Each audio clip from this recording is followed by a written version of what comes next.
Petrol price ಏನಾಯ್ತದ 10% ಅಷ್ಟು ಜಾಸ್ತಿ ಆಯ್ತದ. ಜಾಸ್ತಿ ಆಗೋದಕ್ಕಿಂತ ಮುಂಚೆ 90 ರೂಪಾಯಿ ಪರ್ ಲೀಟ್ರ್ ಇರ್ತದ. ಅವನು ಒಬ್ಬ ಏನು ಮಾಡ್ತಾ ಇರ್ತಾನೆ, ಕಾರಲ್ಲಿ ಹೋಯ್ತಾ ಇರ್ತಾನೆ. ತಿಂಗ್ಳಿಗೆ ಎಷ್ಟು ಕಿಲೋಮೀಟ್ರ್ ಹೋಯ್ತಾ ಇರ್ತಾನೆ ಕಾರಲ್ಲಿ? 2200 ಕಿಲೋಮೀಟ್ರ್ ಹೊಡಿತಿರ್ತಾನೆ ಕಾರಲ್ಲಿ. ಅವ್ನ ಕಾರಲ್ಲಿ ಮೈಲೇಜ್ ಎಷ್ಟು ಕೊಡ್ತದೆ? 16 ಕಿಲೋಮೀಟ್ರ್ ಕೊಡ್ತದೆ ಮೈಲೇಜು. ಎಷ್ಟಕ್ಕೆ? ಮೈಲೇಜ್ 16 ಕಿಲೋಮೀಟ್ರ್ ಪರ್ ಲೀಟ್ರಿಗೆ 16 ಕಿಲೋಮೀಟ್ರ್ ಮೈಲೇಜ್ ಕೊಡ್ತಾ ಇರ್ತದೆ. ಇವಾಗ ಅವ್ನು ದುಡ್ಡು ಅಷ್ಟೇ ಉಳಿಸ್ಕೋಬೇಕು. ಅವ್ನಿಗೆ ಮುಂಚೆ ತಿಂಗಳು ಎಷ್ಟು ಖರ್ಚು ಮಾಡ್ತಾ ಇದ್ನೋ ಅಷ್ಟೇ ಖರ್ಚು ಮಾಡ್ಬೇಕು. ಪೆಟ್ರೋಲ್ ಜಾಸ್ತಿ ಆದಮೇಲೂ ಎಷ್ಟು ಕಿಲೋಮೀಟ್ರ್ ಕಡಿಮೆ ಮಾಡ್ದ ಅನ್ನೋದು ಕಂಡುಹಿಡಿಬೇಕು. ಇವಾಗ ಫಸ್ಟ್ ಅವ್ನು ಎಷ್ಟು ದುಡ್ಡು ಖರ್ಚು ಮಾಡ್ತಾವನೆ ಅನ್ನೋದು ಕಂಡುಹಿಡಿಬೇಕು. ಅವನು 2200 ಕಿಲೋಮೀಟ್ರ್ ಹೊಡಿತಾನೆ, 16 ಕಿಲೋಮೀಟ್ರ್ ಪರ್ ಲೀಟ್ರು. ಅಲ್ಲಿಗೆ ಎಷ್ಟು ಲೀಟ್ರ್ ಖರ್ಚು ಮಾಡಿದ ತಿಂಗಳು, ಇಲ್ಲ ಮುಂಚೆ ತಿಂಗಳುಗಳಲ್ಲಿ ಎಷ್ಟು ಖರ್ಚು ಮಾಡಿದ ತಿಂಗಳು ಅಂದರೆ 2200 ಕಿಲೋಮೀಟ್ರು 16 ಕಿಲೋಮೀಟ್ರ್ ಲೀಟ್ರಿಗೆ. ಟೋಟಲ್ ಎಷ್ಟು ಲೀಟ್ರು ಅಂತ ಕಂಡುಹಿಡಿಬೇಕು ಅಂದರೆ ಟೋಟಲ್ ಅವ್ನು ಖರ್ಚು ಮಾಡ್ತಿದ್ದಿದ್ದು 2200 ಡಿವೈಡೆಡ್ ಬೈ ಲೀಟ್ರಲ್ಲಿ ಎಷ್ಟು ಲೀಟ್ರು? 2200 by 16 kilometre. ಇವಾಗ 16 ಕಿಲೋಮೀಟ್ರ್ ಪರ್ ಲೀಟ್ರು. ಇವಾಗ ಎಷ್ಟು ಲೀಟ್ರು ಅಂತ ಸಿಗ್ತದೆ? Total kilometre by mileage. ಲೀಟ್ರಿಗೆ 16 ಕಿಲೋಮೀಟ್ರ್ ಹೊಡಿತಾ ಇರ್ತಾನೆ. 16 16 6 ಉಳಿತದೆ. 16 4 64, 16 3 48, 16 3 48, 12 ಉಳಿತದೆ. ಎಷ್ಟು? 2200, 12 ಉಳಿತದೆ. 16 5 80, 16 6 96, 16 7 112, 16 7 112 ಆಯ್ತದ. ಪಾಯಿಂಟು ಎಷ್ಟು ಉಳಿತು? ಅಲ್ಲಿ 8 ಉಳಿತು. 16 5 80. ಇನ್ನೊಂದು ಸತಿ ಮಾಡಬೇಕು ಇದನ್ನು. 137.5 ಅಂದರೆ 2 ಮಾಡಿದಾಗ 260, 275, 275. ಆಮೇಲೆ ಇನ್ನೊಂದು ಸತಿ 2 ಮಾಡಿದ್ರೆ 550, 1100, 2200. ಇಷ್ಟು ಲೀಟ್ರ್ ಪೆಟ್ರೋಲ್ ಖರ್ಚಾಯ್ತಾ ಇರ್ತದೆ ಅವಂದು ತಿಂಗಳಾಗಿರೋದು. ದುಡ್ಡು ಎಷ್ಟಾಯಿತು? 90 ರೂಪಾಯಿ ಪರ್ ಲೀಟ್ರ್ ಇತ್ತು ಮುಂಚೆ. ಅಲ್ಲಿಗೆ ಎಷ್ಟು ದುಡ್ಡು ಖರ್ಚು ಮಾಡ್ತಿದ್ದ? 90ರಿಂದ ಗುಣಿಸಿದ್ರೆ 9 5 45, 4 9 7 63, 4 67, 6 ಉಳಿತು.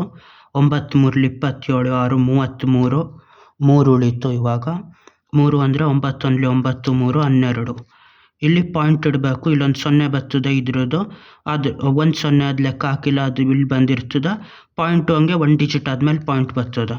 ಒಟ್ಟು ಎಷ್ಟು ಖರ್ಚು ಮಾಡ್ತಿದ್ದ ಅವನು ಅಂದರೆ 12,375 ರೂಪಾಯಿ. 12,375 ರೂಪಾಯಿ ಅವ್ನು ಖರ್ಚು ಮಾಡ್ತಿದ್ದಿದ್ದು ಟೋಟಲ್ ಆಗಿ. 12,375 ರೂಪಾಯಿ ಖರ್ಚು ಮಾಡ್ತಿದ್ದ ಅಂದರೆ ಅಲ್ಲೇನಾಯಿತು? ಇವಾಗ ಅಷ್ಟೇ ದುಡ್ಡು ಖರ್ಚು ಮಾಡಬೇಕು 10% ಏರ್ ಆದಮೇಲೂ. 10% ಏರ್ ಆಯಿತು ಅಂದರೆ 90 ಪ್ಲಸ್ 10% ಅಂದರೆ 10/90. 10% ಆಫ್ 90 ಪ್ಲಸ್ಸು 1 0 1 0 ಇನ್ನೊಂದು 0 ಇನ್ನೊಂದು 0. 90 ಪ್ಲಸ್ 9 ಈಕ್ವಲ್ ಟು 99 ಆಯಿತು. ಇವಾಗ ಅವನು ಖರ್ಚು ಮಾಡ್ತಾ ಇರೋದು 99 ರೂಪಾಯಿ. ಇವಾಗ ಅವನು ಎಷ್ಟು ಕಿಲೋಮೀಟ್ರ್ ಹೊಡಿತಾನೆ ಅಂತ ಲೆಕ್ಕ ಹಾಕಬೇಕು. 1 2 3 7 5 ಬೈ 99. ಇವಾಗ 9ರಿಂದ ಡಿವೈಡ್ ಆಯ್ತದ. 3 ಪ್ಲಸ್ 3 6, 6 7 13, 13 5 18. 9ರಿಂದ ಡಿವೈಡ್ ಆಯಿತು, ಡೈರೆಕ್ಟಾಗಿ ಹೊಡಿಯೋದು. 9 11 ಇದು, 9 11 9. ಇವಾಗ ಅವನು ಓಡಿಸೋ ಕಿಲೋಮೀಟ್ರುಗಳೆಷ್ಟು ಅಂತ. 9 11 9, 3 ಉಳಿತದ. 9 1 9, 9 3 27, 6 9 7 63, 4 ಉಳಿತು. 9 5 45. ಇವಾಗ 11ರಿಂದ ಹೊಡಿಬೇಕು. 11 1 11, 11 2 22, 11 5 55, 125. 125 ಅಲ್ಲ, ಇನ್ನೂ ಜಾಸ್ತಿ ಆಗಬೇಕು. 12,375. ಅವ್ನು ಟೋಟಲ್ ಖರ್ಚು ಮಾಡೋದಷ್ಟು ಎಷ್ಟು ಲೀಟ್ರು? ಇಷ್ಟು. ಇವಾಗ ಕಿಲೋಮೀಟ್ರಲ್ಲ, ಇದು ಲೀಟ್ರುಗಳು. ಇಷ್ಟು ಲೀಟ್ರು ಪೆಟ್ರೋಲ್ ಖರ್ಚು ಮಾಡ್ತಾನೆ. ಎಷ್ಟು? ಈ ಸತಿ 125 ಲೀಟ್ರು ಪೆಟ್ರೋಲ್ ಖರ್ಚು ಮಾಡವನ. ಕೊನೆ ಸತಿ ಎಷ್ಟು? 137.5 ಖರ್ಚು ಮಾಡ್ತಿದ್ದಿದ್ದು ಇಷ್ಟು ಲೀಟ್ರು. ಈ ಸತಿ ಹೊಡೆದಿರೋ ಕಿಲೋಮೀಟ್ರ್ ಎಷ್ಟು ಅಂತ ಲೆಕ್ಕ ಹಾಕಬೇಕು. 99 ರೂಪಾಯಿ ಅಂದರೆ ಲೀಟ್ರಿಗೆ 99 ರೂಪಾಯಿ. ಅಲ್ಲಿಗೆ ಇಷ್ಟು ಲೀಟ್ರು ಪೆಟ್ರೋಲ್ ಖರ್ಚು ಮಾಡವನ.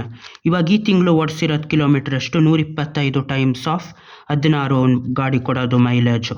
16 10 160, 1600 ಪ್ಲಸ್ಸು 25 10 250, 25 6 150, 250 ಪ್ಲಸ್ 150 400, ಪ್ಲಸ್ 400 ಎಷ್ಟು? 2000 ಆಯ್ತದೆ. ಈ ಸತಿ ಅವ್ನು ಓಡಿಸಿರೋದೆಷ್ಟು? 2000 ಕಿಲೋಮೀಟ್ರು. 2,000 ಕಿಲೋಮೀಟ್ರ್ ಇವಾಗ ಓಡಿಸೋನ. ಲಾಸ್ಟ್ ಸತಿ ಎಷ್ಟು ಓಡಿಸ್ತಿದ್ದ? 2,200. ಅವ್ನು ದುಡ್ಡು ಅಷ್ಟೇ ಉಳಿಸ್ಕೋಬೇಕು ಅಂದ್ರೆ 200 ಕಿಲೋಮೀಟ್ರ್ ಅವನು ಕಡಿಮೆ ಓಡಿಸ್ಬೇಕು ಈ ತಿಂಗಳು. ಅದು ಇಲ್ಲಿ ಕೇಳಿರೋದು. ಅಷ್ಟೇ ದುಡ್ಡಿಗೆ ಪೆಟ್ರೋಲ್ 10% ಜಾಸ್ತಿ ಆದಮೇಲೆ ದುಡ್ಡು ಅವನು ಅಷ್ಟೇ ಖರ್ಚು ಮಾಡೋದು. ಎಷ್ಟು ಕಿಲೋಮೀಟ್ರ್ ಕಡಿಮೆ ಓಡಿಸ್ಬೇಕು ಅಂತ. 200 ಕಿಲೋಮೀಟ್ರ್ ಅವ್ನು ಕಡಿಮೆ ಓಡಿಸ್ಬೇಕು. ಬಾಯ್.